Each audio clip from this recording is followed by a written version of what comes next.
la base para poder vencer toda tentación se pone ahora que eres joven. Si ahora no logras consagrarte al Señor, difícilmente cuando tengas 20 o 30 años más serás más espiritual. Por eso dice la Biblia, acuérdate, acuérdate, acuérdate de tu Creador antes de que vengan los días malos. Porque la juventud es muy bonita, ¿es verdad? Pero es muy corta, es muy breve. Cuando te das cuenta dices, ¿dónde están aquellos años de 18, 20, 25 años? ¿Dónde están? Yo no los echo de menos para nada, créame sinceramente, no echo de menos para nada la época en la que fui joven, porque lo que he aprendido y el caminar con el Señor no lo cambiaría por 20 años o 30 años menos, en absoluto, en absoluto. Así es que aprovechen su tiempo, déjense de estar tonteando con chicos y con chicas que al fin y al cabo no son de la voluntad de Dios para tu vida. Déjate de estar perdiendo en tonterías y por favor, si hay alguien aquí, no lo sé, por eso hablo desde la más absoluta libertad, porque como no conozco tu vida, ni tampoco me interesa mucho saberla, porque así predico con más libertad, porque si supiera detalles de tu vida dirían, me está hablando a mí. Y yo no necesito un micrófono para hablar contigo. Por lo tanto, yo comparto desde la libertad. Si hay alguien aquí, chico o chica, joven o jovencita, que dice, bueno, yo me he enamorado o me pienso enamorar de una joven o de un joven no cristiano, pero yo lo voy a convertir. Yo lo voy a convertir, yo lo voy a llevar a la iglesia. Por favor, por favor, por favor. ¿Y no será mejor conseguir a uno que ya está convertido? Y así no pierdes el tiempo a ver si se convierte, a ver si no se convierte, a ver si cree la Biblia, a ver si no cree en la Biblia. ¿No será mejor que te busques a uno que ya es feliz y no un amargado que tú quieres hacerlo feliz? Hermana, ¿no será mejor casarte con un hombre hecho y derecho que casarte con un mequetrefe, con un infantil, que tú dices, no, yo lo voy a cambiar con el día de mañana? Pues búscate a uno ya hecho y derecho y no pierdas el tiempo, mija. Es verdad que en algunos casos algún chico se enamoró de una chica inconversa y lo logró llevar a la iglesia y se convirtió. Sí, es verdad. Yo conozco muchos casos. Bueno, no tantos. Pero sí conozco miles de casos de jóvenes que arruinaron sus vidas, incluso hasta su futuro ministerio, porque se precipitaron, se equivocaron y destrozaron su presente y su futuro. Y piensa que después vendrán los hijos.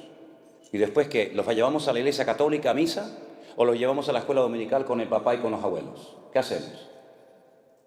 Por lo tanto, las decisiones importantes de la vida se suelen tomar ahora. Ahora cuando ponemos la base de lo que va a ser tus próximos 20, 30 años.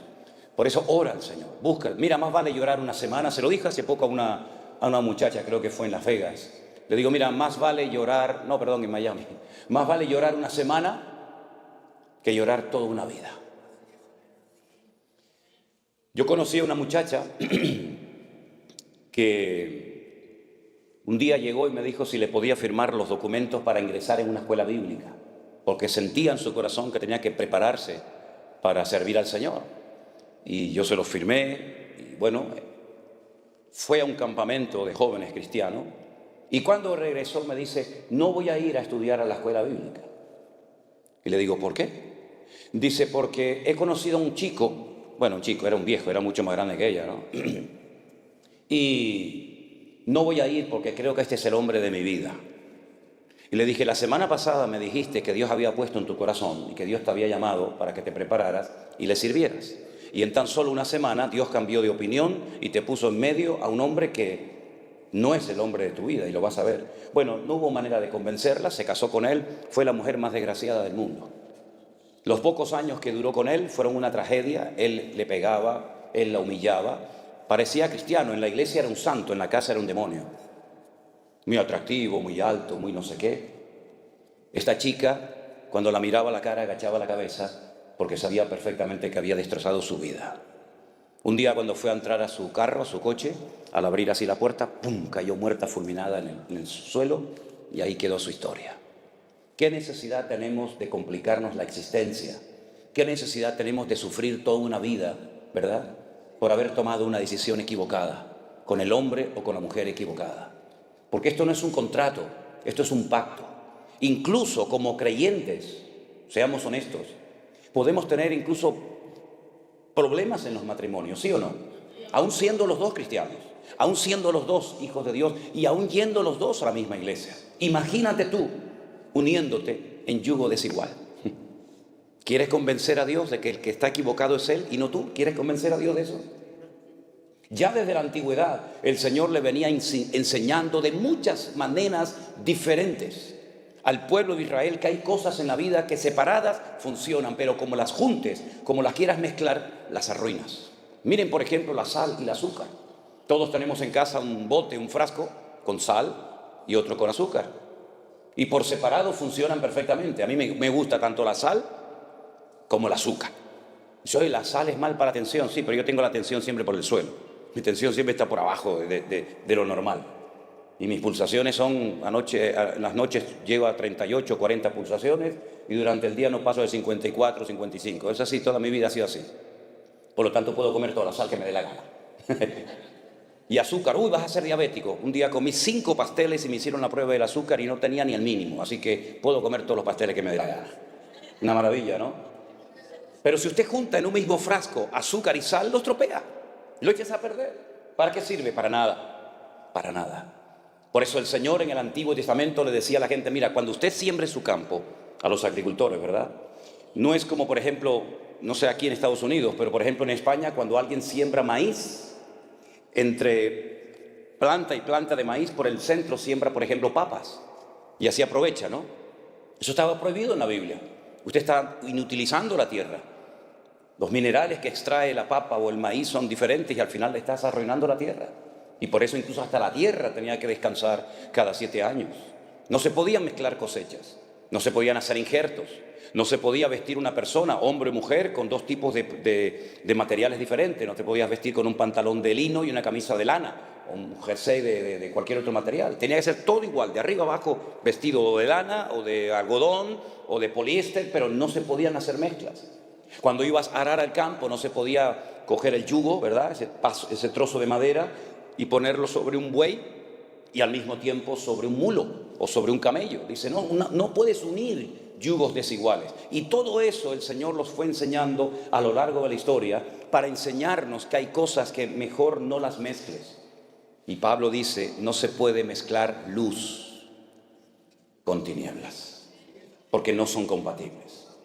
Y no sé por qué, pero usted sabe perfectamente, esto lo saben hasta los ateos, hasta los que no creen en Dios, que si usted tiene un saco pongamos de papas, hoy me dio por las papas, mañana hablaré de otra cosa. Si usted tiene un saco de papas y tiene una sola podrida, ¿por qué las 99 sanas no sanan, no cambian a la enferma? No funciona así, no sé por qué. La podrida, aunque sea una sola dentro de 100, termina echando a perder a todas las demás. ¿Qué más quieres que te diga el Señor? ¿Quieres seguir peleando con el Señor tratando de demostrarle a Él que se equivocó? Dios no se ha equivocado jamás. Amén, hermanos. Nunca. Los hombres en la Biblia, muchos de ellos se equivocaron muchas veces. Miren, por ejemplo, Abraham. Cuando el Señor le dice a Abraham, vas a ser padre de multitudes. Es un hombre mayor, su esposa es mayor, es estéril, no han tenido nunca hijos, pero el Señor le hizo una promesa en contra de toda posibilidad humana. Pero es que Dios no es un Dios lógico muchas veces, sino rompe la lógica humana. Pasaron 30 años y el hijo no venía. Y entonces su esposa le propone un plan B. En Dios no hay plan B. Cuando dice Dios una cosa, la mantiene. No hay un plan B, otro C, así sucesivamente. La esposa le propone que tenga relaciones con una criada que la trajeron de Egipto. Fíjate, se fueron de Egipto, pero Egipto se metió en la casa. Y entonces, como Abraham era un hombre muy obediente, le dijo a su esposa, sí, mi amor, lo que tú digas. Y mantuvo relaciones con Agar. Se casó con el enemigo. Apostó por el caballo perdedor. Nació un hijo, Ismael. Abraham estaba loco con su hijo, pero Dios le dijo, este no es el plan que yo te dije a ti. Yo te dije a ti que ibas a ser padre con tu legítima esposa y no con esto que no sé de dónde lo han sacado ustedes. Hasta el día de hoy, créame, hasta el día de hoy seguimos teniendo problemas por aquella mala decisión que tomó Abraham en la antigüedad. Hasta el día de hoy el mundo está de rodillas y más que estará, porque los descendientes de este Pere Adán, como lo llaman en hebreo, no Adán Pere, no hombre salvaje, sino salvaje hombre, que estará contra todos y todos contra él. Hasta el día de hoy las naciones de la tierra, incluida esta nación también, se tienen que postrar ante rodillas ante esta gente por una mala decisión del patriarca Abraham. ¿Te das cuenta? Un gran hombre de Dios, el padre de la fe, el amigo de Dios, se precipitó, tomó una decisión equivocada y repito, hasta el día de hoy estamos viviendo el mundo las consecuencias de una mala decisión. ¿Te das cuenta? David se equivocó, se enamoró, se encaprichó de la mujer equivocada. Mira que tenía todas las que él quisiera, aunque no estaba permitido, pero bueno. Se enamoró de una mujer casada, miró por la ventana, sacó los prismáticos y no había quien lo moviera de allá arriba. Le dicen, es casada esta mujer, no puedes robarle la única esposa que tiene, uno de tus hombres más fieles. Pero él no hizo caso, él hizo un abuso de su autoridad como rey. Él abusó de su poder como monarca y la manda a llamar, mantiene relaciones con ellas y todos conocemos la historia. El que sea rey no significa que podía hacer lo que le daba la gana. El que seas pastor no significa que puedes hacer lo que te dé la gana. Hay unas normas, hay unas fronteras espirituales, hay unos principios que tenemos que respetar. Y David se los saltó todos. Y durante un año aparentemente nadie se había dado cuenta, o si se habían dado cuenta, nadie se atrevía a decirle al rey, rey, ¿qué ha hecho usted? Betsabé era mujer de Urías, de uno de tus guardas personales, un hombre que ha librado 1000 batallas, un hombre que se ha jugado la vida por ti y por el reino.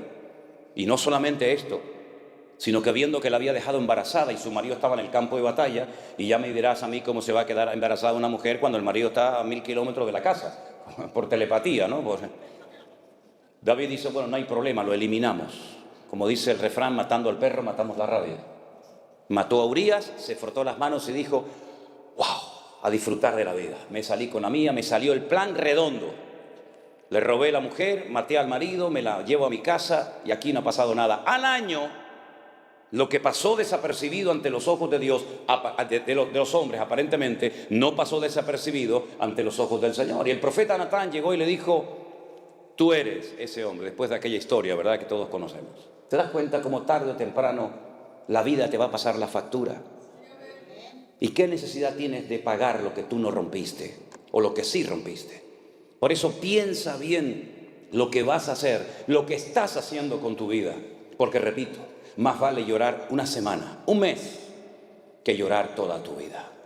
Hay mujeres, hay hombres que han quedado tocados para toda su vida por una mala decisión. Créeme, es así. Han quedado heridos, han quedado lastimados con su herida abierta y después de años todavía aún no se han logrado recuperar. El Señor, cuando nos da una orden en su palabra, no es para que lo pases mal, al contrario, es para evitarte sufrimientos innecesarios, porque ya tenemos bastante con los sufrimientos necesarios que tenemos que pasar como para meternos en líos y en enredos y sufrir por lo que nunca teníamos que haber sufrido. Hay batallas en la vida que tendremos que pelear. Amén, hermanos. Hay batallas que tendremos que pelear. Pablo decía, yo he peleado la buena batalla, no la mala. Hay batallas en las que mejor no te metas, porque puedes terminar perdiendo tu vida o arrastrando a tus hijos, arrastrando a tus amigos y familiares al terreno equivocado. David iba a las batallas que el Señor le decía que fuera y obtenía victorias porque eran las batallas de Dios. Y él iba con el respaldo y el favor de Dios. Pero Jonatán, su íntimo amigo, fue un día a una batalla que nunca tenía que haber ido, jamás.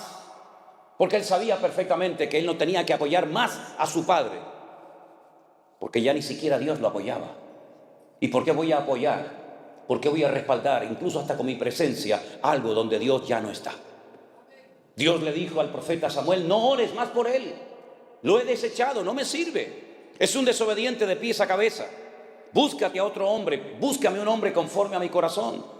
Jonatán sabía perfectamente que el futuro del país no pasaba por él. Él sería el segundo en el reino como amigo de David, pero nunca sería el siguiente rey de Israel, porque ni siquiera podía serlo bíblicamente, porque era de la tribu de Benjamín, y los reyes, según la Biblia, tenían que ser de la tribu de Judá. Por lo tanto, reconoce que el pueblo se precipitó, tomó una decisión equivocada, y por eso Saúl, que como yo lo llamo un juguete roto, llevó al país a la ruina. a la ruina. La gente estaba hundida en impuestos, en miseria, en pobreza, en depresión, en desánimo terrible. Preferían irse a una cueva a meterse con un pastor de ovejas, la cueva de Adulán, donde estaba David, que estar apoyando a Saúl. Pero su hijo, sabiendo que él lo va a ser el rey de Israel, se va a pelear contra los filisteos. Y entonces dice la Biblia que ese día cayó muerto en el campo de batalla. Qué tristeza, ¿verdad? Un buen muchacho, era un buen muchacho. Jonatán era un hombre excelente. David llegó a amarlo y a respetarlo tanto que llegó a decir algo que los degenerados, los impuros, tuercen. Como dice la Biblia, que los inconversos tuercen las escrituras para su perdición. David, cuando se entera de que ha caído en el campo de batalla, su íntimo amigo Jonatán llora a gritos, se rasga las vestiduras y dice: Jonatán, Jonatán, amigo mío, que tu amor me fue más dulce que el de las mujeres. Lloró por su amigo Jonatán porque murió en un lugar equivocado, apoyando a alguien que nunca tenía que haber apoyado, ni siquiera juntarse con él. Y murió por pelear una mala batalla. Pero David nunca cayó en el campo de batalla porque peleaba las buenas batallas donde Dios le decía que tenía que estar. ¿Qué batallas tú estás librando como hombre? ¿Qué batallas tú estás librando como mujer, como madre, como hijo, como esposa? ¿Qué batalla estás librando? ¿Es una batalla buena?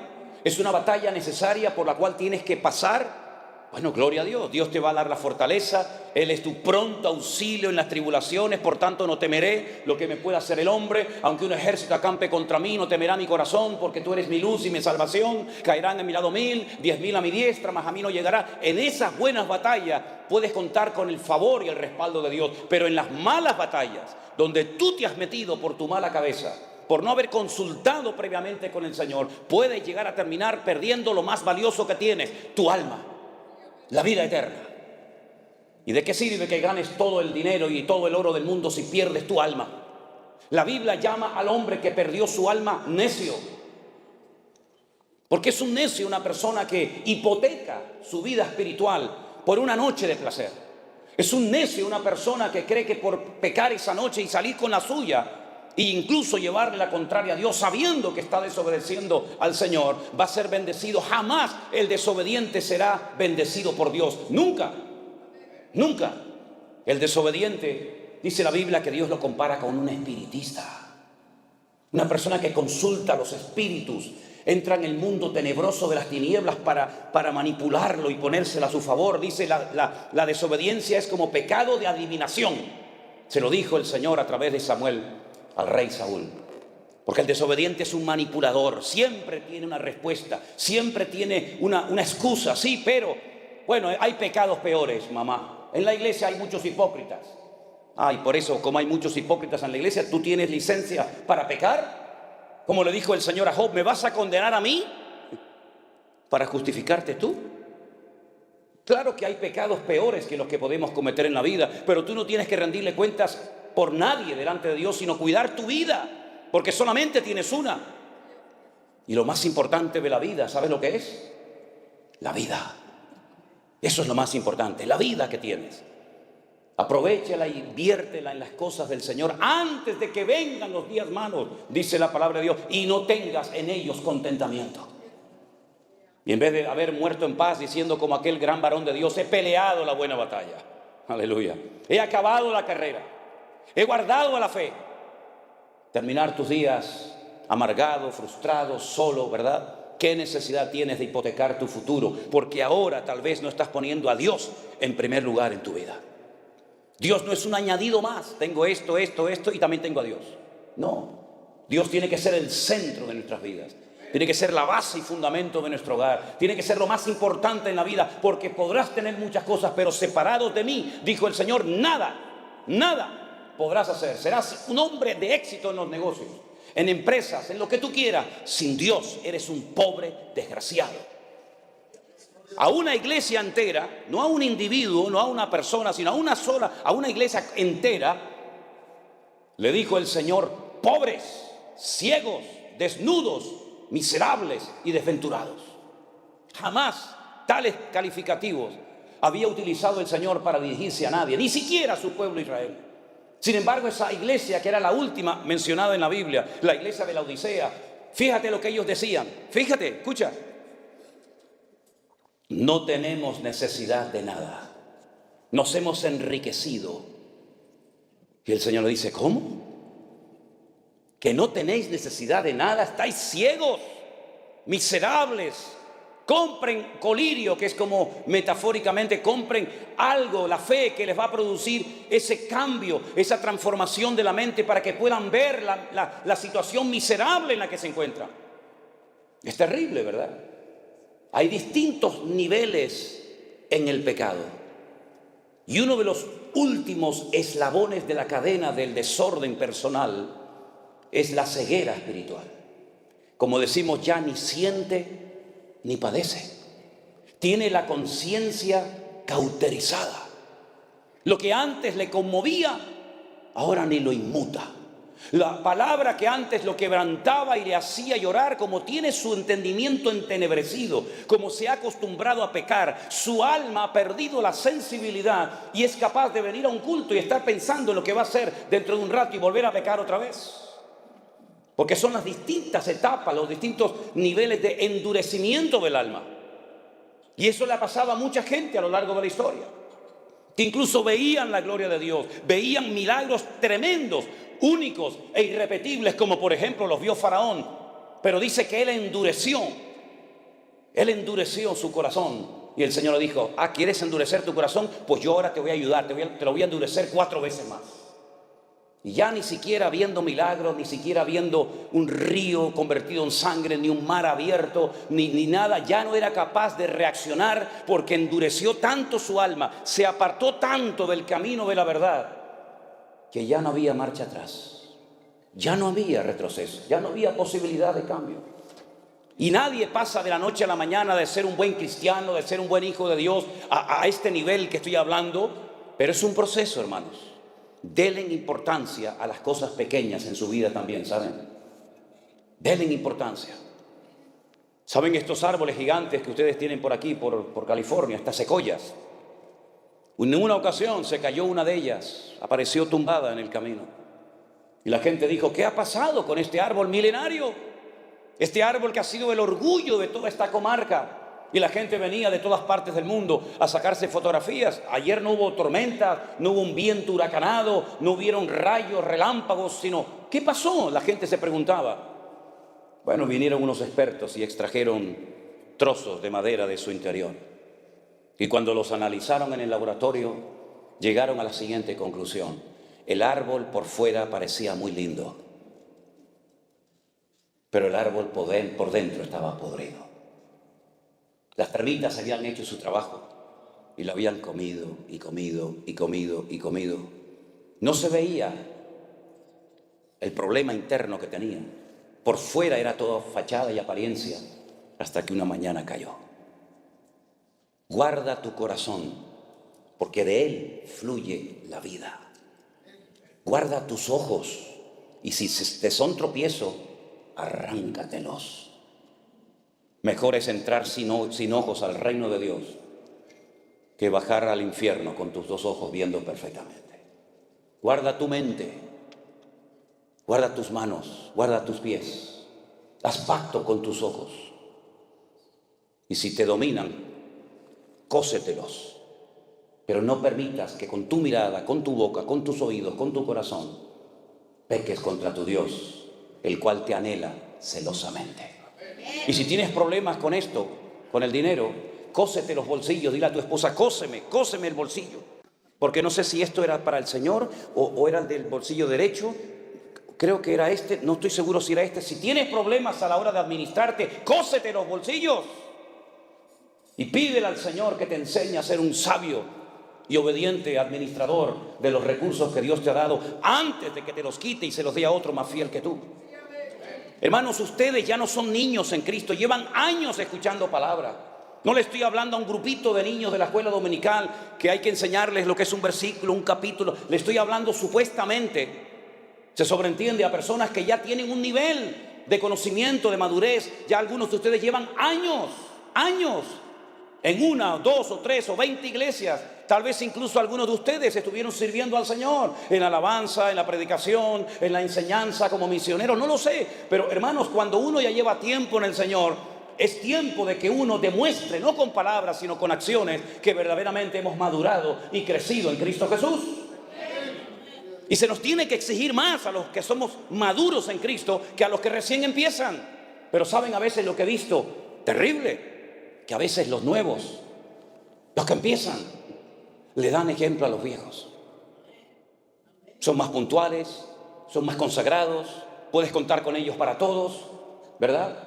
Y eso no debe ser así. La Biblia dice, Pablo le habla a los Corintios, 1 Corintios 13, cuando yo era niño, ¿qué hacía? Hablaba como un niño, pensaba como un niño, vivía como un niño, me comportaba como un niño, mas cuando ya fui hombre, dejé lo que era de niño. ¿Qué eres tú hoy? ¿Te hablo como un niño o como un hombre? Dime. ¿Cómo quieres que te trate y cómo quieres que te ministre? ¿Como niño? Pablo dijo, cuando fui a vosotros no pude hablaros como espirituales. No pude. Quería, pero no podía. Porque aún sois niños. Niños carnales, inmaduros. ¿Y en qué se basaba Pablo para llamarles niños carnales? Dice, no sois niños y andáis como hombres, habiendo entre vosotros celos y disensiones. Y diciendo yo soy de Pablo y yo soy de Apolo. ¿Eso es una señal de madurez? ¿Eso es una señal de madurez? Por eso os tuve que dar leche, porque no erais ni sois capaces todavía, pues habiendo entre vosotros celos, iras y contienda, no sois carnales y andáis como los hombres. Pero ojo, eso lo dice Pablo en el capítulo 3 de 1 de Corintios. Pero si usted lee 1 de Corintios capítulo 1, Pablo dice, hermanos, doy gracias al Señor de que nada os falta en ningún don. Nada. La única iglesia de toda la cristiandad que podía presumir, entre comillas, de tener todos los dones dentro de la congregación, todos. Y Pablo menciona en 1 Corintios 12, 9 dones. No son los únicos. Hay otra lista en Romanos 12, que usted tiene que leerla también. Pero en 1 Corintios él menciona 9 dones, clasificados en 3 grupos diferentes. Dones de poder, dones de expresión, dones de revelación. Ningún don falta en la iglesia de Corinto. Capítulo 1. Capítulo 3. Niños, inmaduros, carnales. Y uno dice, pero ¿cómo es posible que esta gente que estaba hace 10 minutos hablando en lenguas y profetizando y haciendo cosas tremendas, sea capaz, la misma gente, en un momento, de comportarse como niños y como carnales? ¿Es que acaso no nos puede pasar eso a nosotros hoy en día, hermanos? Menos mal que nosotros no vivimos en la época bíblica. Menos mal. Porque a lo mejor en vez de hablar de que David se asomó a la ventana y miró a la vecina y la codició, a lo mejor hubiera salido mi nombre en ese capítulo. Menos mal que yo no estaba la noche que Jesús dijo, hay uno de vosotros que me va a entregar. Y también le dijo a uno de ellos, y antes de que el gallo cante 3 veces tú me negarás. Menos mal que yo no estaba esa noche en esa habitación, porque a lo mejor en vez de hablar de Pedro, hubiera salido mi nombre diciéndose, yo no conozco a este hombre, no lo conozco, no sé quién es. Menos mal que nosotros no nacimos en aquella época, porque la Biblia habla de Demas, la Biblia habla de Alejandro, la Biblia habla de Pedro que negó al Señor, la Biblia habla del pecado de David, la Biblia habla de tantos pecados de hombres, pero porque no estábamos nosotros allí. Porque si hubiéramos estado nosotros allí, amigo, otro gallo cantaría. Capaz que en vez del nombre de ellos, sería nuestro. ¿No crees? Ese hombre Pedro que caminó por encima de las aguas, que con su sombra en la iglesia primitiva, dice que cuando caía su sombra sobre los enfermos, muchos de ellos eran sanados. Ese mismo hombre, cuando el Señor en el norte de Israel, donde tú estuviste, Jeremías, en Banias, en Cesarea de Filipo, pregunta al Señor, ¿quién dicen los hombres que soy yo? Todos mantuvieron el más absoluto silencio. Nadie era capaz de decir, tú eres esta persona para mí. Todavía como que no lo tenían muy claro. Entonces comenzaron a decir, bueno, por ahí algunos dicen, comentan, que tú puedes ser Elías el profeta. Como los judíos estaban esperando a Elías, pues puede ser que este fuera el Elías que esperábamos. Algunos piensan que tú eres Juan el Bautista, que ha resucitado entre los muertos y como que se te ha metido a ti dentro. Y otros piensan que eres Jeremías o algún profeta. Y entonces Jesús dice, ¿y yo para vosotros quién soy? Todos guardaron silencio. ¿Hubiéramos respondido nosotros? ¿O también hubiéramos mantenido el silencio? Solamente uno se atrevió a decir, y no porque lo había aprendido en la sinagoga, sino porque fue en ese momento una inspiración, una revelación que le vino de lo alto y dijo: tú eres para mí el Cristo, el Mashiach, el ungido, el Hijo del Dios viviente. Y el Señor le dijo: bienaventurado eres, Simón Pedro, porque esto que acabas de decir no te lo reveló sangre ni carne, sino mi Padre que está en los cielos. Ahora ha hablado mi Padre a través de tus labios. ¿Cuántos dicen amén? Espera, no aplaudas todavía. Espera, ahora viene la segunda parte. Ok, ya sabes quién soy, ¿no? ¿Sabes quién soy? El Mesías, el Hijo del Dios viviente. Conocerás las Escrituras, ¿no? Vamos a subir a Jerusalén y voy a ser desechado y crucificado por los hombres. Y comienza a relatar todos los sufrimientos y toda la humillación que va a experimentar. Y lo tienes que saber porque tú sabes quién soy yo.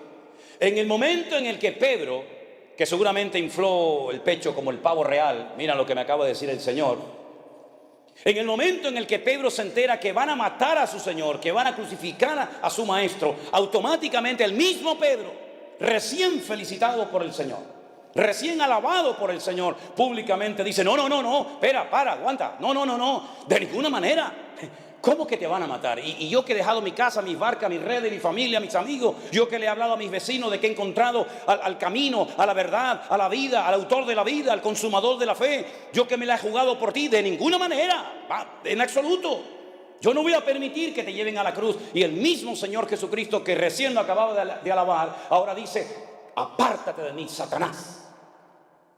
Aplaude ahora si quieres. Ay, amigos. Satanás lo llamó en público. Imagínense si yo en esta mañana a uno de ustedes, cuando me dice algo, le digo: apártate de mí, Satanás. Se acabó mi ministerio en San Francisco. Este hombre no tiene amor. Si a veces digo 4 cosas y la gente dice: uy, qué duro habla, y se asustan como si fuera un coco. Imagínate si le dijera a alguno de ustedes: apártate de mí, Satanás. Imagínense. Pues lo tuvo que oír. El mismo hombre que fue utilizado para alabar al Señor, para reconocer públicamente quién era, el mismo personaje ahora le dice, hablando Satanás por sus labios: no vayas a la cruz a morir. ¿Saben lo que le está diciendo? Si no hay cruz, no hay gloria. Si no hay cruz, no hay perdón de pecado. Si no hay cruz, no hay resurrección de los muertos. Si no hay cruz, no hay segunda venida. Si no hay cruz, no hay milenio. Si no hay cruz, no hay nueva Jerusalén. Si no hay cruz, no hay nada. Por lo tanto, ¿sabes lo que estás diciendo? Estás impidiendo que más de 150 profecías se cumplan, Pedro. Estás frenando a la palabra. Estás haciendo una piedra de tropiezo en la historia bíblica, en la revelación profética. ¿Sabes lo que significa que yo no vaya a la cruz a morir? Y entonces, ¿cómo queda la humanidad? Ya no hay posibilidad de salvación. No hay nadie en el cielo, ni en la tierra, ni aún debajo de la tierra que pueda morir por ustedes. No hay otro. Solamente soy yo. Si yo no muero por ustedes, tú te vas al infierno de cabeza. Y los que murieron esperando salvación se van a condenar eternamente. Y los que nazcan en las próximas generaciones no tendrán futuro ni esperanza si yo no pago el precio en la cruz del Calvario. Por lo tanto, no eres tú, Pedro, el que estás hablando ahora. Es el mismísimo Satanás. Porque Satanás sabía y sabe y sabrá siempre que el fracaso más grande de él fue la muerte del Señor Jesucristo. Porque él sabe perfectamente que se acabó su poder, se acabó su autoridad. ¿Dónde está, oh muerte, tu aguijón, y dónde, oh sepulcro, tu victoria? Satanás es un ser vencido, derrotado. No entiendo cómo hay muchos creyentes que aún le tienen miedo al diablo y lo ven por todas partes. Yo veo a mi Dios por todas partes. Yo veo al Señor en los pájaros, veo al Señor en el sol, en la luna, en el amanecer. Lo veo aquí en esta mañana con nosotros. Gloria a Dios. Satanás me tentó, Satanás me empujó, Satanás no sé qué. Cállense, por favor, hablen de Cristo, el que te ha redimido, el que te ha comprado, y no de un ser derrotado, amargado y frustrado por la eternidad. Apláudale a Él ahora, si quieres, aleluya. Él es el que tiene el poder, Él tiene la autoridad. Al tercer día, cuando fue aquella mujer llorando, diciendo: ¿y cómo muevo la piedra? ¿Y cómo lo vuelvo a ungir? ¿Y cómo lo vuelvo a abrazar? Aunque esté muerto, prefiero verlo muerto que... Y cuando llegó y lloraba, alguien le dijo: no busques entre los muertos, no llores más, ya se acabaron las lágrimas, No busques entre los muertos al que vive, porque ha resucitado de los muertos. Y cuando vamos a Jerusalén, Uno de los lugares tal vez más importantes que visitamos es sin lugar a dudas, ¿verdad? La tumba vacía. Nunca me olvidaré cuando una hermana me dice: pastor, ¿y qué venimos a ver aquí? Digo: aquí nada. Aquí nada. Gloria a Dios que no venimos a ver nada. Porque por ahí están los famosos enterrados y la gente va en peregrinación a ver sus tumbas y a ponerle flores. Gloria a Dios que no hay tumba llena del cuerpo de los huesos de Jesús, sino que Él venció a la muerte y demostró que era lo que dijo Pedro: tú eres el Cristo, el Hijo del Dios viviente. ¡Aleluya! Él está vivo. Por lo tanto, mis queridos hermanos, pensemos lo que vamos a hacer con nuestras vidas. Lo he dicho muchas veces, cuando yo oí esto por primera vez en mi vida, y oí a aquel hombre, aquel predicador que decía: Él murió por ti, Él resucitó al tercer día, yo decía: Dios mío, si esto es verdad, si lo que este hombre está diciendo es verdad, yo se lo tengo que contar a todo el mundo. ¿O es que acaso meten todos los días a un señor, después de haberlo humillado, maltratado y crucificado, en un sepulcro, y a las 72 horas sale caminando como si nada? Eso no ha pasado nunca en la historia, jamás. Es decir, que ni los romanos, ni Pilato, ni Herodes, ni Anás, ni Caifás, ni el infierno, ni nadie pudo detener que él saliera de la tumba. Yo decía: Dios mío, si lo que este hombre está diciendo es verdad, se lo voy a contar a todos mis amigos, se lo voy a contar a todos mis familiares, hasta a mis enemigos se lo voy a contar. Porque esto es el mensaje más grande que jamás en la vida un ser humano puede contar. No hay ningún mensaje político, ningún mensaje de ninguna índole que se pueda comparar con este mensaje. Y por eso, al poco tiempo, el Señor me llamó a su obra.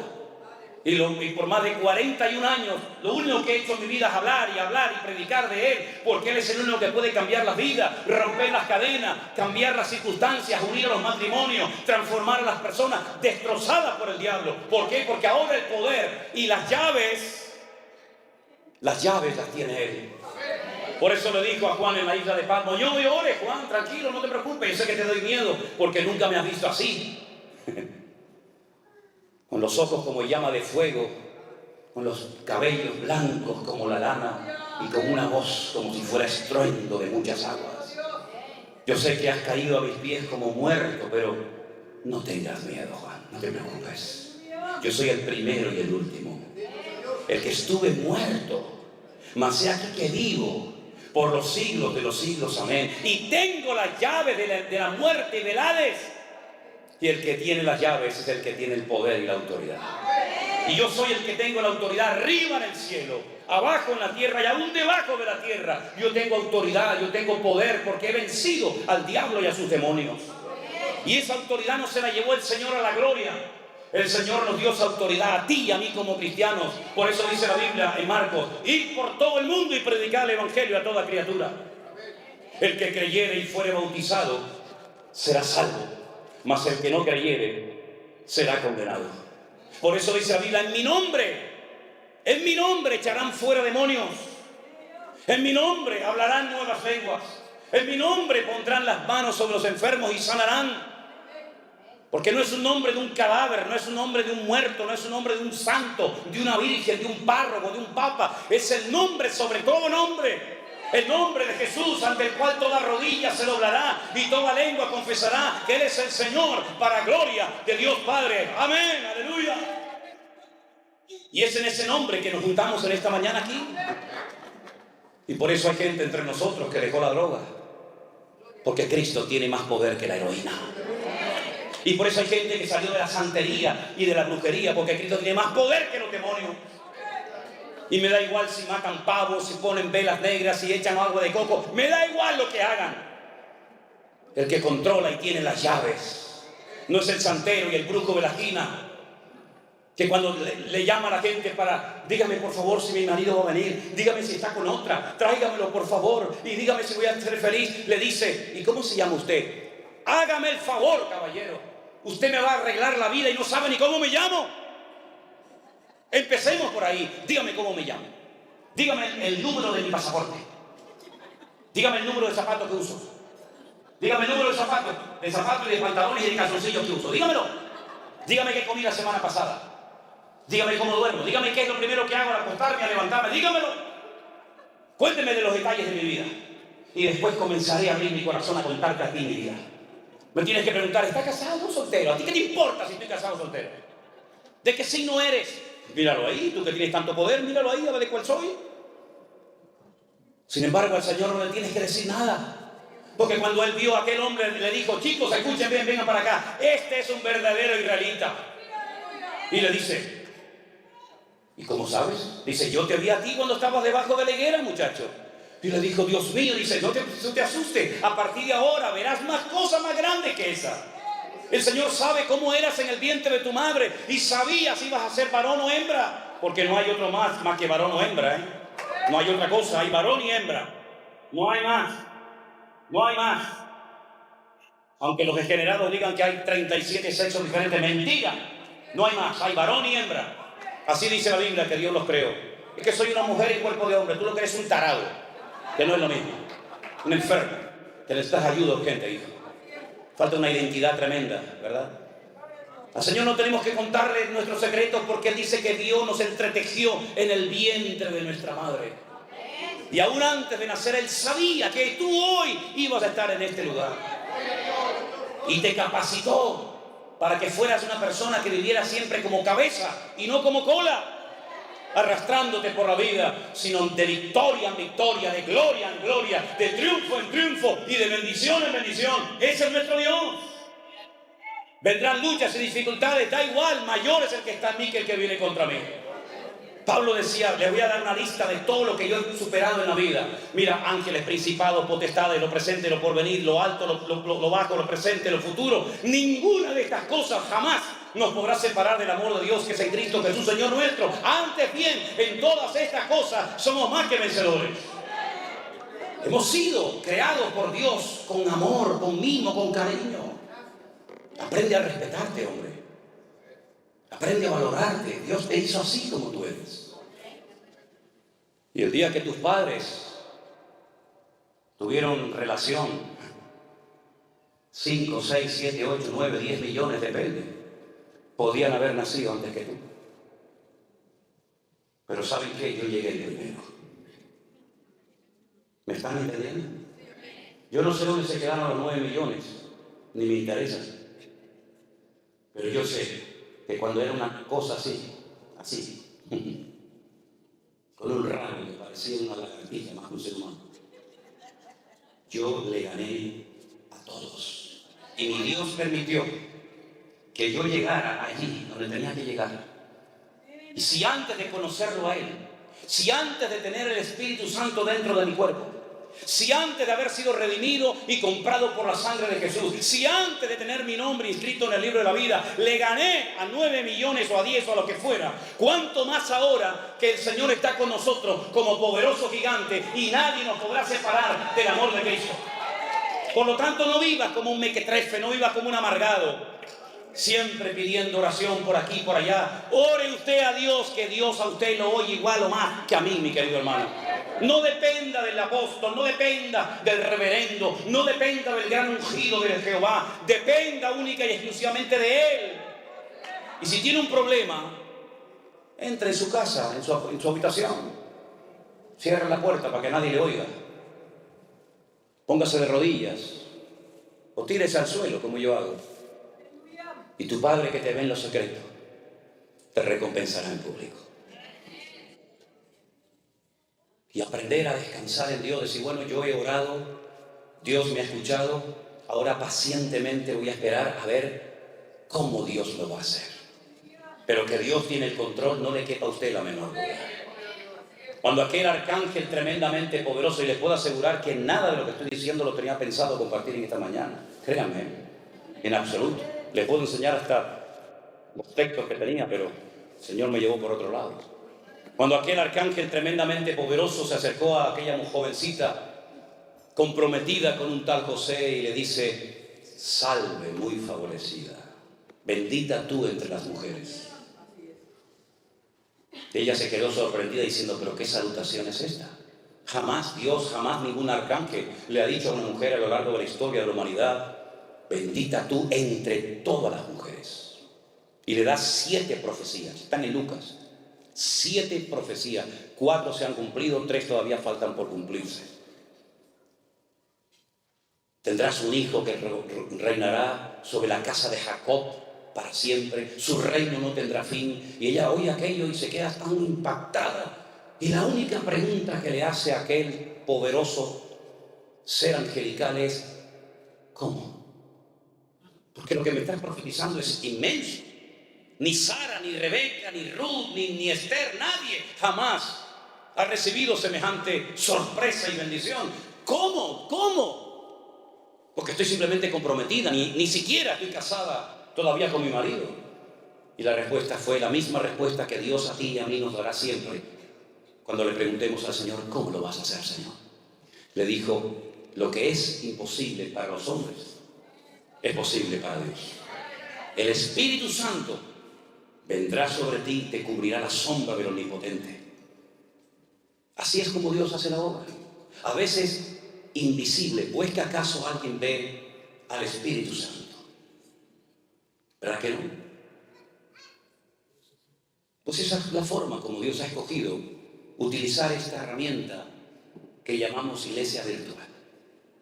Con un teléfono, en una isla perdida del océano, predicando la palabra viva y pura del Señor. Una mano invisible, un poder invisible ha recorrido las naciones de la tierra y ha llevado a los pies de Cristo a miles y a miles y a miles, y los que faltan todavía por conocer el Evangelio del Señor Jesús. Porque la obra el Señor la hace de una forma invisible para que nadie se lleve la gloria, para que nadie diga: fui yo, mírenme a mí, aquí estoy. No, mi hermano, la obra quien la hace es el Señor. Por eso, mis queridos hermanos, deja que en esta mañana el Señor haga lo que Él quiera en su vida. No le den instrucciones al Señor. La oración no es para decirle a Él lo que tiene que hacer, o cómo tiene que hacerlo, o cuándo. No, la oración no es para eso. La oración es para poner nuestras necesidades, tener comunión con Él delante de su presencia, y que Él haga como quiera y cuando quiera. Y puede ser que a lo mejor el deseo de tu corazón lo veas cumplido, o no. Porque el deseo del corazón del rey David era construirle un templo al Señor, ¿verdad? Y el Señor le dijo: no, pero Señor, tengo el oro, tengo la madera, tengo los planos, llevo toda la vida inventándome instrumentos musicales, llevo toda la vida componiendo salmos para que cuando se inaugure el templo la gente cante tu palabra y te alaben y te adoren a ti. Y el Señor le dijo: no lo vas a construir, lo va a edificar tu hijo. Bueno, hay gente que trabajó para que nosotros estuviéramos hoy aquí, pero a lo mejor nosotros estamos trabajando para otros que hoy todavía no están aquí. Somos simplemente un eslabón en una enorme cadena que lleva miles y miles de años creciendo por todas las naciones de la tierra. Y uno le pasa el testigo al otro, y el otro al otro, y el otro al otro, hasta llegar a nuestros días. Porque para poder llegar tú y yo esta mañana a este lugar, hubo mucha sangre que se derramó por el camino. Y para yo poder abrir una Biblia y leerla, hubo mucha gente que murió quemados en la hoguera, lejos de aquí, pero que murieron quemados. Y para que yo pudiera tener una palabra y decir: mira, el Señor dijo esto y dijo aquello, y para que la pudiéramos entender en nuestros propios idiomas y lenguajes, hubo un sacrificio tremendo que otros tuvieron que hacer para que hoy yo aquí sentado en este lugar tan hermoso pueda disfrutar y alabar a mi Dios. Pero nuestros hermanos en el pasado pagaron un precio elevadísimo. Y por eso yo quiero concluir en esta mañana diciéndoles a los hermanos de la iglesia virtual, porque hay hermanos tal vez de otras congregaciones y ahí yo no entro, pero los hermanos de la iglesia virtual vamos a estar preparados para lo que viene. Vamos a estar preparados. Porque en la Biblia vemos que Dios le daba tiempo a su pueblo, tiempo a sus siervos, para que se prepararan adecuadamente, para que cuando llegara el momento estuvieran preparados y aquel día no les sorprendiera, como dijo el Señor, como ladrón en la noche. Noé pasó por el diluvio, sí, se lo comió todo, pasó por todo el diluvio desde el día 1 hasta el último día, pero estaba preparado. Dios le dio tiempo para que se preparara. Y fue más el tiempo que duró la preparación que el tiempo que estuvo dentro del arca. En el arca estuvo 1 año, preparándose estuvo 120, ¿verdad? Por eso es muy importante que estemos preparados. Y yo les voy a decir algo que a lo mejor a más de uno le va a sorprender, pero a mí me da exactamente igual lo que usted opine. Procuren tener como mínimo para una semana comida y agua en su casa. Si me equivoco y no pasa nada, no pasó nada. Pero procuren, queridos hermanos, prepararse por si viene un gran terremoto como le vino a nuestros hermanos en Turquía el otro día. Que yo estaba en Israel y me dijeron 300 personas han muerto esta noche. Digo, ¿ah? 300 personas, 300. A los pocos días había 50.000, 60.000, 70.000, 100.000 y nunca se sabrá cuántas personas murieron allí en ese terremoto. ¿Son ellos peor, cristianos, los hermanos que murieron, iglesias que se cayeron, pastores que murieron, jóvenes que murieron que nosotros? Estemos preparados, queridos hermanos. Los tiempos que se avecinan no son tiempos fáciles, ni para la economía, ni en el mundo espiritual, ni para la familia. ¿O es que no estamos viendo cómo el mundo está, hermano, entrando en un sistema, en un caos, como yo digo, en coma? ¿No estamos viendo cómo las familias están siendo sacudidas en todas partes del mundo? Lo que le enseñan a nuestros hijos en las escuelas y en las universidades, jamás pensábamos que iba a ocurrir en nuestro tiempo, pero ya lo estamos viendo, ya está aquí. El mismo Señor Jesucristo le dijo a sus discípulos, y nosotros hoy somos sus discípulos, que la maldad se multiplicaría, y por haberse multiplicado la maldad, el amor de muchos se enfriaría. No hemos visto a miles de cristianos, miles de iglesias frías, tibias, incluso hasta que se cerraron en unos poquitos meses de pandemia. Ay, si la pandemia hubiera durado un par de años, ¿cuántos hubieran permanecido en pie? Simplemente unos meses, unas cuantas semanas sirvieron para demostrar la realidad, la poca base, la poca consagración, la poca santidad que había allá adentro. ¿Y cuántas iglesias se cerraron y nunca más se abrieron? Iglesias con poca gente, iglesias con mucha gente, iglesias con cientos de personas, iglesias hasta con miles de personas se cerraron porque no aguantaron el fuego de la prueba. Pero el Señor nos está hablando muy claramente de hace mucho tiempo, hermanos. No entren en el sistema del mundo, porque serán víctimas del sistema del mundo. Miren al Señor, tengan los oídos abiertos, recuperen la sensibilidad, el olfato, sepan leer las cosas que están sucediendo a nuestro alrededor. Miren cómo está Israel, miren cómo está Europa, miren cómo está América, miren cómo está Latinoamérica, miren cómo está el mundo, hermano. Dice el Señor, si el Señor no acortare aquellos días, nadie se salvaría. Fíjense lo difícil que se va a poner la situación a nivel mundial. Por eso la iglesia no puede estar tonteando y jugando y criticándose y dividiéndose. La iglesia tiene que despertar del sueño y prepararse, velar y orar para que aquel día nos sorprenda como ladrón en la noche. Por eso hoy a la mañana vamos a tener un momento muy lindo dentro de un rato, y es bautizar, como dice la palabra de Dios, a hermanos nuestros. Y eso me gusta porque es el momento en el que la gente está demostrando, no con palabras, sino con hechos, con acciones, que van en serio con el Señor porque han entendido el Evangelio. Los hermanos que se van a bautizar están esta mañana aquí. ¿Están entre nosotros? ¿Pueden poner de pie, por favor? 1, 2, 3, 4, 5. ¿Hay alguno más? 6. Gloria a Dios. Damos un aplauso al Señor. Gloria a Dios. Qué bueno. Qué bueno. Vengan un momentito adelante los que se van a bautizar. Pónganse aquí y miren a los hermanos, por favor, en esta mañana. Qué bueno. Hermanos que se quieren bautizar, poner en práctica la palabra, eso es un gozo y una alegría tremenda. Gloria a Dios. Qué lindo. Gracias al Señor. Gloria a Dios. Gloria a Dios. Pónganse aquí en el centro, hermanos. Pónganse aquí. Gracias al Señor. Díganos sus nombres, por favor. Empezando por aquí, por mi izquierda. Andrea. Regina.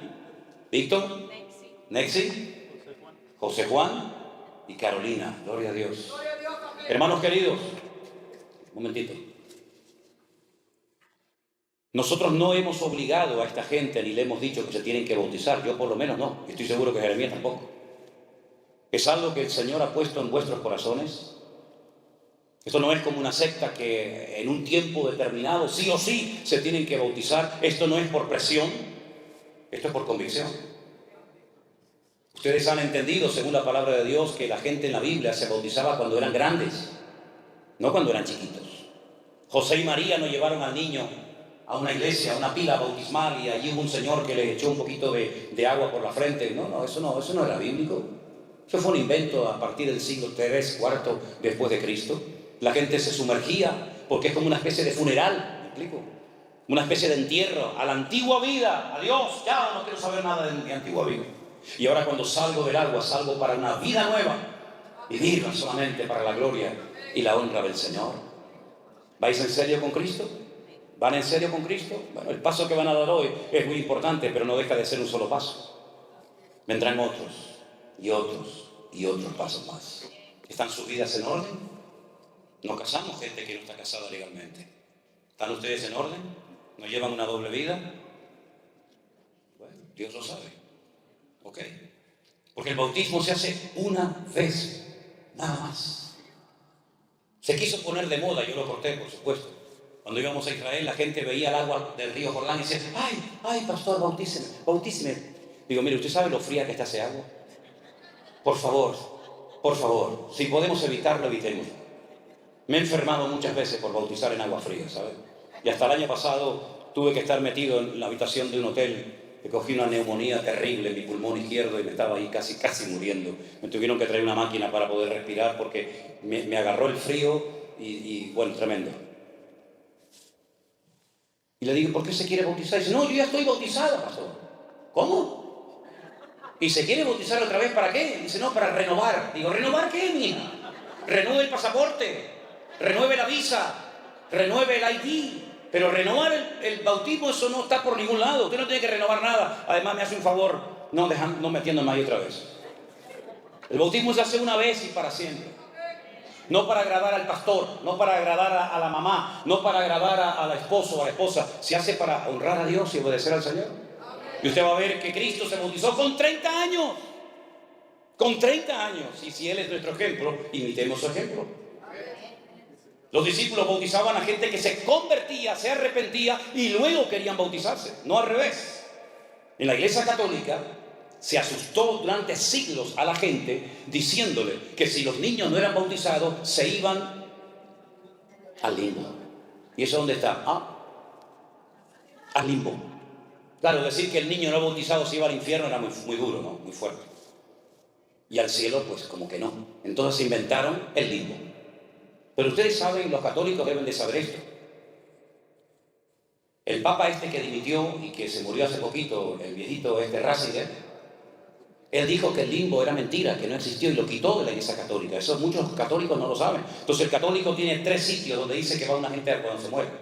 ¿Sí? El cielo, el infierno y un punto intermedio que te pone la temperatura, depende de las misas que hagas aquí, se llama el purgatorio, donde purgas, ¿no? Donde purgas las penas. ¿Y cómo las purgo si estoy allá? No pasa nada, yo dejo dinero para que mi madre, mi primo y mi sobrino hagan misas y recen el rosario por mí, que Dios te salve María, llena eres de gracia, el Señor es contigo, todo eso. Y cuando hagan muchas de esas cosas, entonces yo salgo del purgatorio. ¿Y cómo me entero cuando salió el viejo del purgatorio? Eso es un misterio, eso nadie lo sabe. Puede salir a la semana, puede salir a los 20 años, a los 100 años, depende de cómo era el viejo por dentro, ¿verdad? Terrible. Si ustedes no se bautizan y se mueren, que no quiero que se me muera nadie hoy, ustedes son cristianos, ustedes se van a la presencia del Señor. El ladrón en la cruz no se bautizó y el Señor dijo, hoy estarás conmigo en el paraíso. Y no se bautizó, no podía bautizarse evidentemente. No podían bajarlo de la cruz y volver a clavarlo otra vez. Pero en el caso de ustedes, voluntariamente, ¿sí? Han decidido bautizarse, porque quieren seguir al Señor, quieren dejar su antigua vida y quieren hacer las cosas decentemente y con orden. Gloria a Dios. Así que vamos a orar por ustedes, ¿sí? Hermanos, nos ponemos de pie, por favor. Vamos a orar por estos hermanos. Gloria a Dios. Qué gozo tan grande poder bautizarlos. Qué gozo tan grande el poder compartir con ustedes este día inolvidable en el que ustedes van a bajar a las aguas y algo que ya ha pasado en tu interior, en tu corazón, que es morir a la antigua vida, ustedes lo van a manifestar con ese acto del bautismo. Oramos, hermanos. Bendito Padre Celestial, muchísimas gracias, Dios mío, en esta mañana por este privilegio que nos da de poder estar aquí juntos con estos hermanos que han nacido de nuevo, que te han recibido, te han conocido en sus corazones como su Señor y como su Salvador personal. Te ruego, Señor Dios del cielo y de la tierra, que tú bendigas a estas almas, a estos hermanos en el día de hoy. Que recuerden toda su vida, el paso público que dieron delante de Dios y delante de nosotros como testigos. Fortalécenos en la fe. Agárralos, Dios mío, fuertemente de la mano, para que toda semilla, toda palabra de Dios que se ha sembrado en sus corazones, nunca nadie la pueda arrebatar, Señor. Que puedan crecer, que puedan madurar, que puedan desarrollarse como hijos, como hijas tuyas, y que te den a ti toda la gloria y la honra, y que nunca más vuelvan a su antigua vida, Señor, sino que te sigan fielmente hasta el último momento de sus vidas. Que corran que corran la carrera, que peleen la buena batalla, que conserven la fe y que nunca se aparten de tu salvación que tenemos en Cristo Jesús, Señor nuestro. En el nombre de tu amado Hijo Jesús pedimos todo. Amén y amén. Damos fuertes aplausos al Señor. Gracias, hermanos. Dios les bendiga. Ven tomar asiento. Dios les bendiga. Aleluya. Gloria al Señor. Gloria al Señor. Amén. Quiero leerles unos versículos. Si quieren sentarse como ustedes quieren, ¿sí? El Señor Jesucristo, cuando se despidió de sus discípulos, se los llevó a las afueras de Jerusalén, a un pueblecito que se llama Betsaida, y allí donde vivía Marta y María y Lázaro, desde el monte de los olivos, el Señor asciende a la gloria, pero antes de irse les dijo: toda potestad me es dada en el cielo y en la tierra.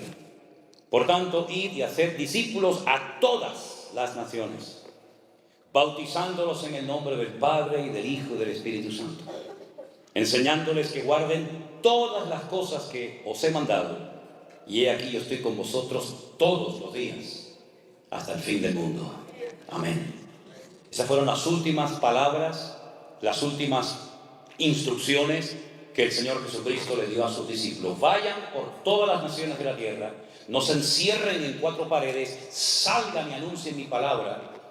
Y cuando la gente se convierta, cuando la gente entienda el Evangelio, los bautizan.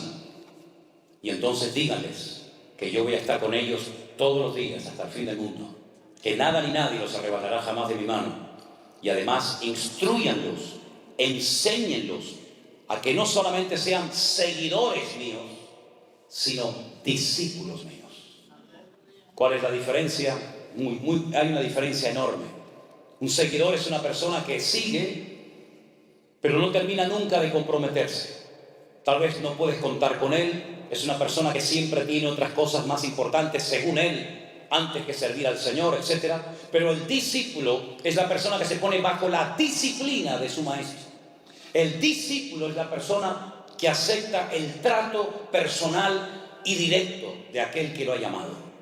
Hoy en día, cuando un muchacho, cuando una muchacha, alguien quiere servir al Señor y se quiere ir a una escuela bíblica, a una universidad o a estudiar, él elige, dice: bueno, esta universidad me gusta, esta no, esta es más barata, esta es más cara, aquí hay muy buenos maestros. Entonces tú eliges el lugar donde vas a ir a prepararte. En la época de la Biblia, y hoy en día, no es así. No es que tú eliges al maestro, el maestro te elige a ti. Los discípulos no dijeron: queremos seguirte. Los que decían eso, al final no terminaron ninguno sirviendo al Señor. Pero cuando el Señor dijo: Pedro, ven, Tomás, vente, Bartolomé, ven, Santiago, Felipe, vengan, Él los llamaba. ¿Y qué significa?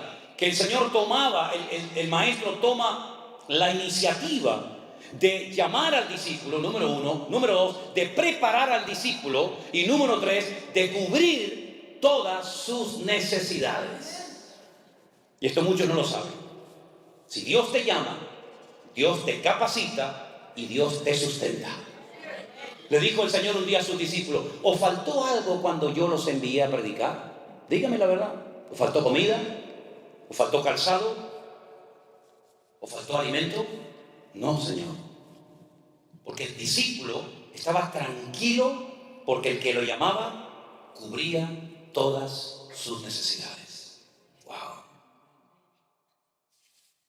Entonces, si nosotros queremos ser discípulos de Cristo, no os afanéis por el día de mañana, ni os rompáis la cabeza diciendo qué comeremos, o qué beberemos, o qué vestiremos, porque así piensan los gentiles, los que no son discípulos. Mirad las aves del cielo que no trabajan, ni siembran, ni guardan en granero, y mi Padre Celestial las alimenta. ¿No hará con vosotros mucho más, hombres de poca fe? Por lo tanto, mis queridos hermanos, si somos verdaderamente discípulos de Cristo y no tan solamente seguidores del Maestro, podemos dormir tranquilos que mi Dios suplirá todas mis necesidades conforme a sus riquezas en gloria en Cristo Jesús.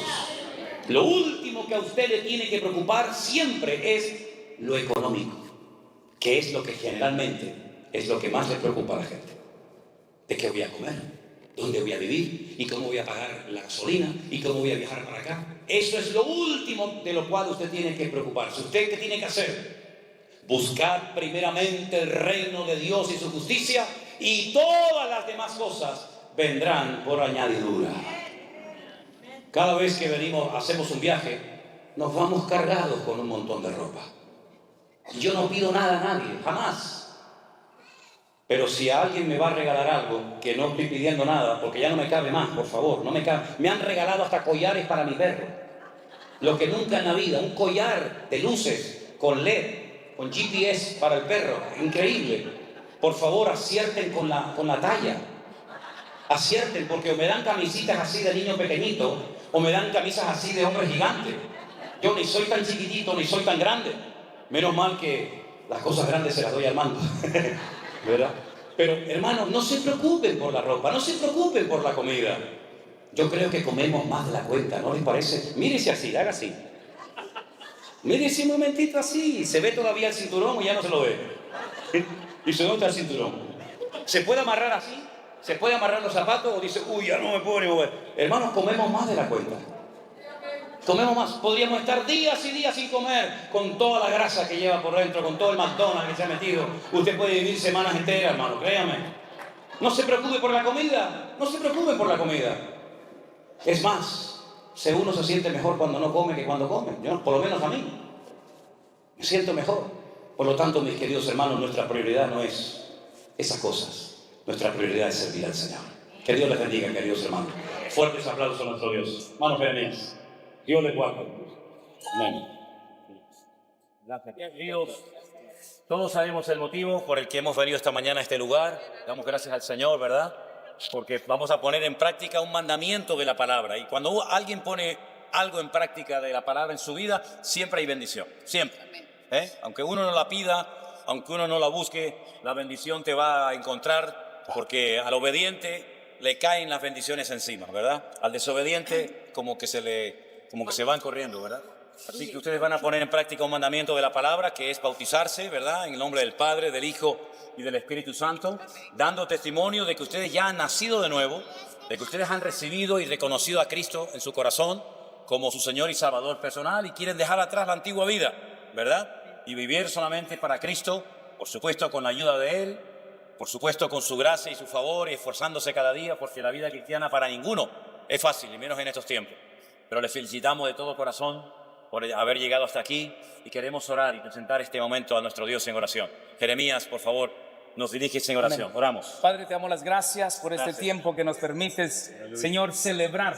Padre, estamos agradecidos por este momento, Señor, que nuestros hermanos han decidido, Gracias, Señor. Aleluya. servirte, seguirte, honrarte y, Señor, hacer tu voluntad.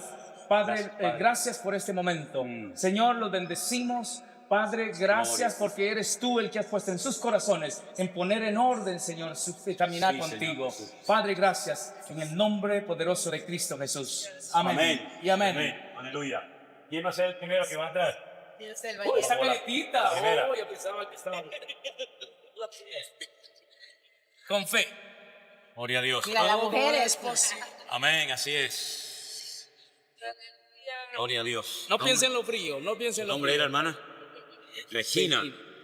Bueno, hermanos queridos, queremos bautizar en esta mañana a nuestra hermana Regina, ¿verdad? Con gozo, que la cámara está aquí. Con gozo, con alegría, y estamos tan contentos de que pueda estar con nosotros en esta mañana, ¿verdad? Y lo hacemos en el nombre del Padre, del Hijo y del Espíritu Santo. Amén. Aleluya. Gloria a Dios. Amén. Amén. Tápenla ahí con la mantita, la hermana. Y rápido se puede ir a... Gloria a Dios. Gloria a Dios. Qué bueno. Aleluya. El siguiente. ¿Qué tal, mi hermano Víctor? Víctor. Aleluya. Gloria a Dios. Qué bueno. Sí, sí, sí. Adelante, valiente. Qué bueno bautizar a nuestro hermano Víctor en esta mañana, ¿verdad? Así es. Con gozo lo hacemos. En el nombre del Padre, del Hijo, del Espíritu Santo. Amén. Amén. Oh, gloria. Aleluya. Amén. Aleluya. Amén. Gracias, Jesús. Next. Amén. Siguiente. Vente, hermanito. José. Gloria a Dios. También ha decidido. Qué bueno. Sí. Delante, Jeremías. Bueno, José, damos gracias al Señor por esta oportunidad que nos da, como Amén. dijimos. Y José ha tomado la mejor decisión. Le presentamos el Evangelio y él decidió aceptar a Jesucristo, y ahora pues tenemos el privilegio de bautizarlo, y lo bautizamos en el nombre del Padre, del Hijo y del Espíritu Santo. Amén. Aleluya. Enhorabuena, mi hermano querido. Enhorabuena. Gracias al Señor. Aleluya. Adelante, hermanita. Mi nuera. Oh, sí, es Sí. verdad. Sí, cierto, cierto. ¿Tu nombre era? Andrea. Andrea, qué lindo. Gloria No al pienses Señor. en lo frío, Andrea. No, esto es rapidito. Adelante, Jeremías. Bueno, también Andrea ha decidido Gracias, Señor Jesús. seguir a Cristo, y es un privilegio para mí como mi nuera, que es bautizarla en el nombre del Padre, del Hijo y del Espíritu Santo. Amén. Amén. Gloria a Dios. Aleluya. Aleluya. Alabado sea Dios. Qué bueno. Gracias, Señor Jesús. Aleluya. Adelante, Siguiente, hermanita. vente, hermana. ¿Su nombre era? Carolina. Carolina. Gracias, Señor. Ellos vienen a 1 hora y 15 minutos. Wow. Todo el Tremendo. domingo, sí. Hermana, qué alegría poder estar con usted en esta mañana. Dios le bendiga grandemente. Y la bautizamos en el nombre del Padre, del Hijo y del Espíritu Santo. Amén. Amén. Aleluya. Gloria a Dios. Aleluya. Gracias. Vente, Nexi. Mira. Qué hermoso, Mira, ¿eh? ya salió el sol. Qué bueno. Afuera. Adelante, mi hermana. Dios te bendiga. ¿Nombre era? Nexi. Aleluya. Colombiana. Mi hermana venezolana. Perdón, venezolana. Sí, sí, sí. No lo ofenda. Mi hermana Nexi también quiere dar este paso de obediencia en esta mañana, y lo hacemos en el nombre del Padre, del Hijo y del Espíritu Santo. Aleluya. Gloria a Dios. Amén. Aleluya. He decidido seguir a Cristo. He decidido seguir a Cristo. He decidido seguir a Cristo. No vuelvo atrás, no vuelvo atrás. Una vez más. He decidido seguir a Cristo. Aleluya. He decidido seguir a Cristo. He decidido seguir a Cristo. No vuelvo atrás, no vuelvo